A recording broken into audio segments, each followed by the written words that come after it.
Hi friends, welcome to my YouTube channel SS teaching academy.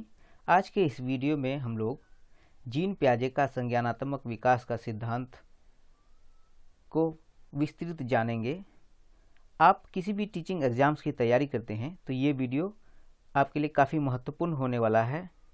और अगर आपका सपना शिक्षक या शिक्षिका बनने का है तो इस वीडियो को स्किप किए बिना आप अंत तक ज़रूर देखें, ताकि जीन पियाजे के विकास का जो संज्ञानात्मक सिद्धांत है उसके कॉन्सेप्ट को, उसके अवधारणा को आप अच्छी तरह से समझ सकें। और अगर आप हमारे चैनल में दोस्तों नए आए हैं तो चैनल को भी सब्सक्राइब कर लें, ताकि आपको इसी प्रकार का लेटेस्ट वीडियो मिलता रहे। आपको इस वीडियो को स्किप किए बिना देखना है ताकि आपको इसका पूरा कॉन्सेप्ट समझ में आ जाए। आइए शुरू कर देते हैं वीडियो को। पियाजे का परिचय थोड़ा सा जान लेते हैं। जीन पियाजे का जन्म 1896 ईस्वी में स्विट्जरलैंड में हुआ था। हालांकि ये महत्वपूर्ण पॉइंट नहीं है, लेकिन उसके बारे में जानते हैं तो उसका जन्म और उसका जन्म स्थान हमको जानना ज़रूरी हो जाता है। दूसरा पॉइंट है कि जीन पियाजे को विकासात्मक मनोविज्ञान का जनक कहा जाता है। सवाल आ जाए कि विकासात्मक मनोविज्ञान का जनक किसे कहा जाता है, तो आपको वहाँ पे कुछ साइकोलॉजिस्ट का नाम दे देंगे, वैज्ञानिक का नाम दे देंगे, तो आपको उसका सही ऑप्शन देना है जीन पियाजे। और अगला पॉइंट्स है कि अवस्था का सिद्धांत किसने दिया था। अगर आ जाए सवाल कि अवस्था का सिद्धांत किसने दिया था, जीन पियाजे, या जीन पियाजे ने किसका सिद्धांत दिया, तो अवस्था का सिद्धांत दिया। अगला पॉइंट है जीन पियाजे ने सर्वप्रथम the language of thought of the child पुस्तक लिखी। कब लिखी, तो 1923 में। यह था पहला स्लाइड। अब जानते हैं संज्ञानात्मक विकास की अवस्थाएं। दोस्तों, जीन पियाजे ने संज्ञानात्मक विकास को 4 अवस्थाओं में बांटा है, यानी stages of cognitive developments divided into 4 categories.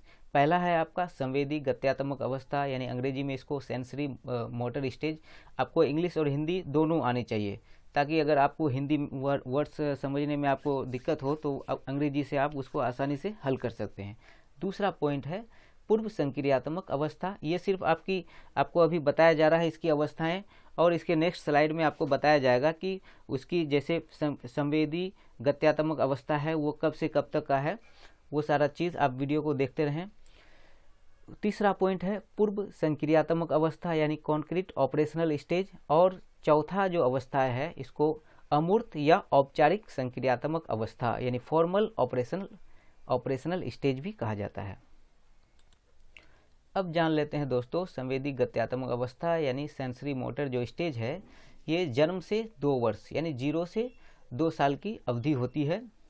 दूसरा पॉइंट है पूर्व संक्रियात्मक अवस्था, प्री ऑपरेशनल स्टेज, जो 2 से 7 वर्ष तक की होती है।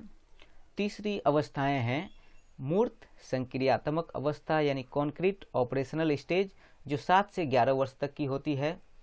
और औपचारिक या अमूर्त संक्रियात्मक अवस्था, फॉर्मल ऑपरेशनल स्टेज, जो 11 से ऊपर तक की अवस्था होती है। अब हम लोग हर एक अवस्थाओं को, यानी संवेदी गत्यात्मक अवस्थाएं जो है उसमें क्या क्या सब मेन पॉइंट्स है उसको जान लेते हैं। संवेदी गत्यात्मक अवस्था जो है ये जन्म से 2 वर्ष की अवस्था होती है। इस अवस्था में बालक जो भी कार्य करता है वह अपने इंद्रियों के द्वारा करता है, जैसे आँख, कान, नाक, त्वचा। यानी बिस्तर पर अगर बच्चा है तो बिस्तर पर उससे 2-4 कदम पे जो है कुछ खिलौना है तो उसको वो अपनी ओर खींचता है, तो अपनी उंगलियों से बेडशीट को जो है धीरे धीरे वो खींचने की कोशिश करता है और उन तक वो खिलौना पहुंच पाता है। तो कहने का मतलब ये हुआ कि इस अवस्था में जो है बच्चा ज़्यादातर वो इंद्रियों के द्वारा ही कार्य करता है। अब यहाँ पे जो है थोड़ा सा मिस टाइपिंग हो गया है, यहाँ गामक क्रियाएं होगा, जैसे पकड़ना, खेलना, लिखना, चूसना आदि क्रियाएं इस अवस्था में बच्चा करता है। परियों की कहानी, लोरियां सुनना पसंद करता है इस अवस्था में। अब जान लेते हैं जीन पियाजे की जो संज्ञानात्मक अवस्थाएं हैं विकास की, वो दूसरी जो अवस्था है उसको जान लेते हैं, यानी पूर्व संक्रियात्मक अवस्था। यानी इसकी जो अवधि होती है वो 2 से 7 वर्ष की अवधि होती है। इस अवस्थाओं की क्या क्या मेन पॉइंट्स है उसको जान लेते हैं। यह 2 से 7 वर्ष की अवस्था होती है। इस अवस्था में बालक पड़ोसी बच्चों के साथ खेल खेलने लगता है।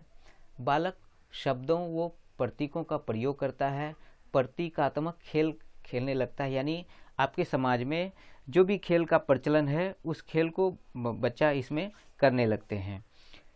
नेक्स्ट बहुत ही इम्पोर्टेंट पॉइंट है कि खिलौने की आयु इस अवस्था को कहा जाता है। अगर सवाल आ जाए कि खिलौने की अवस्था किस अवस्था को कहा जाता है, तो उसका आप आंसर देंगे पूर्व संक्रियात्मक अवस्था यानी प्री ऑपरेशनल स्टेज। और इसमें कुछ महत्वपूर्ण पॉइंट्स हैं। इस दौरान यानी पूर्व संक्रियात्मक अवस्था के दौरान बच्चों में भाषा का विकास प्रारंभ हो जाता है। इसमें विकास का जो है भाषा का विकास का प्रारंभ हो जाता है, ये जानना है आपको ज़रूरी है, आप इसमें कन्फ्यूजन नहीं होंगे। उसके बाद आपका इसी में है कुछ और पॉइंट्स, यानी शब्द तथा अंक का ज्ञान होना भी इस अवस्था में शुरू हो जाता है। अब अगला पॉइंट्स है मूर्त संक्रियात्मक अवस्था यानी कॉन्क्रीट ऑपरेशनल स्टेज, जो 7 से 11 वर्ष तक की अवस्था होती है। यह अवस्था 7 से 11 वर्ष की होती है। यहाँ पे जो है ना, यहाँ मिस टाइपिंग हो गया है। इस अवस्था में बालक चिंतन और तर्क करना शुरू कर देता है, यानी बालक में जो है ना चिंतन करने की शक्ति और तर्क करने की शक्ति इस अवस्था में शुरू हो जाती है। इस अवस्था में बालक दिन, तारीख, समय, महीना आदि बताने के लायक हो जाते हैं, यानी उसको आप दिनों का नाम अगर पूछें, तारीख कौन सी है, क्या समय है, महीना कौन सा चल रहा है आदि, ये सारी चीज़ें उसको इस मतलब आ जाते हैं। यानी बच्चा जब 7 से 11 वर्ष का होता है तो इस दौरान बच्चों में ये सारी चीज़ें आ जाता है। इस अवस्था में बालक सही अनुपात का अंतर, आकार, भार और गणितीय ज्ञान होना शुरू हो जाता है। कहने का मतलब ये हुआ कि बच्चों में जो है ना छोटा से बड़ा ये आकार में मतलब उसको समझ में आ जाता है कि ये आकार मतलब छोटा है, बड़ा है, किस आकार का है, वो सारी चीज़ें आ जाता है। साथ ही साथ गणितीय ज्ञान भी इस अवस्था में शुरू हो जाता है। मूर्त चिंतन का प्रारंभ हो जाता है।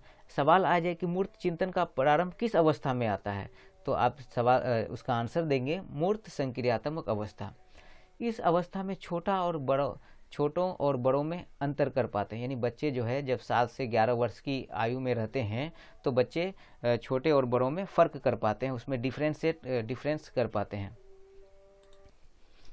अब आते हैं जीन पियाजे का जो चौथा अवस्था है, औपचारिक संक्रियात्मक अवस्था यानी फॉर्मल ऑपरेशनल स्टेज, जिसकी जो आयु होती है वो 11 से 14 वर्ष या उससे ऊपर की होती है। तो ये 11 से ऊपर वर्ष की अवस्था होती है। इस अवस्था में बालक तर्क करना, अमूर्त चिंतन करना, निर्वाचन करना, गूढ़ रहस्य को समझना, जटिल गणितीय क्रियाओं को समझना तथा उनका प्रयोग, समस्या समाधान, परिकल्पनाओं का निर्माण, परिकल्पनाओं का परीक्षण, निष्कर्ष प्राप्त करना, समानुपातिक संभाव्य चिंतन, अन्य के साथ यानी दूसरों के साथ सहयोगपूर्ण व्यवहार आदि कुछ जान पा लेते हैं। तो ये था जीन पियाजे का जो कॉग्निटिव डेवलपमेंट्स है यानी संज्ञानात्मक विकास है, उसकी हम लोगों ने आज पूरी अवस्थाओं को जान लिया, यानी जो उसकी 4 अवस्थाएं हैं उसके पूरे किस आयु में किस अवस्था में कितने उम्र होते हैं, यानी जैसे मान के चलिए सेंसरी मोटर स्टेज है तो वो 0 से 2 वर्ष, इसी तरह से हमने चारों अवस्थाओं के एजेस को जाना और सभी जो स्टेजेज हैं उसमें क्या क्या सब तब्दीलियां आती है, बच्चे क्या क्या सब करने लगते हैं, वो सारी चीज़ें हम लोगों ने जान लिया। तो ये था आज का वीडियो। आई होप कि ये वीडियो आपको काफ़ी पसंद आया होगा। वीडियो कैसा लगा हमें कमेंट सेक्शन में कमेंट करके ज़रूर बताएं, और आपको किस टॉपिक पर वीडियो चाहिए उसके लिए भी आप कमेंट कर सकते हैं।